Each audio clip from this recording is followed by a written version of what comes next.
Let's get some analysis of the situation. Marc Pierini joins us, former EU ambassador to Turkey. Mr. Pierini, thank you very much for being with us. What kind of justice is this when 300 people are going on trial at the same time? Well, first of all, this is not the only trial. There are several others in Istanbul, in Muğla, and in Ankara, but it's perhaps the most symbolic one because of the size, because the court was specially built, and because, of course, the most spectacular actions of the coup attempt happened in Ankara. The parliament was bombed by the Air Force in particular. So this is very symbolic for the president and for the government. It is all the more symbolic that we are some 6 weeks from the April 16th referendum to introduce a super executive presidency. Therefore, punishing the traitors, quote unquote, is extremely important. And it goes with the fiercely nationalist narrative, the revenge narrative that we've heard since July 16 last year. So that is the first element.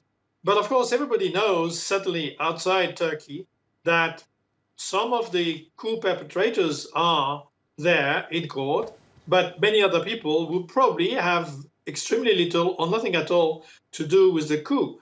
Therefore, the purge that has been going on since the morning after the coup is extremely extensive and doesn't resemble at all corrective measures that one state would be expected to take after a coup d'etat. Indeed, and the way this has all been done and the extent of it, which you've just spoken about, and the fact that there are mass trials going on, from your perspective as a former EU ambassador, how embarrassing must it be for Brussels that the whole issue about getting Turkey into the EU ever raised its head?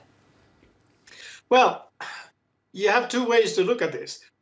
Number one, because the president and his government are going for a totally nationalist narrative and revengeful narrative, whatever the EU says, or the US, or the UN, or the Council of Europe, doesn't matter, or even fuels their own narrative. People say, at least those speaking in favor of the government, in favor of the yes in the referendum, say we don't care what the EU feels about this.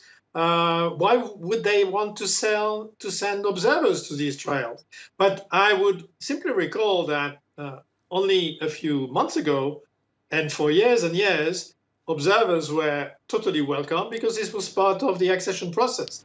But on substance, we have reached a point where if Turkey was to go back to the accession process and satisfy the political criteria, as they're called, that is, reinstate rule of law, it would go against the political strategy of the president.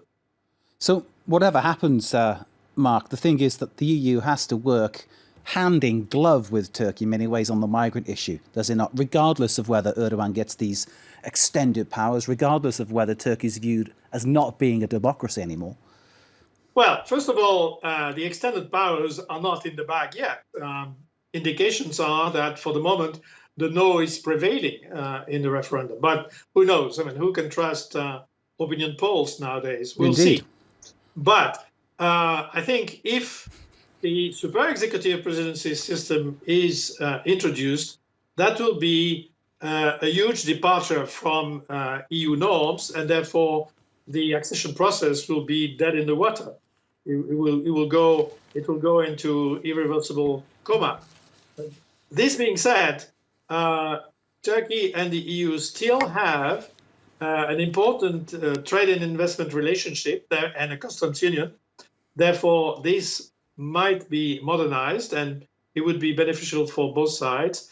And the refugee deal will likely continue despite the fierce narrative saying the EU hasn't fulfilled its promises.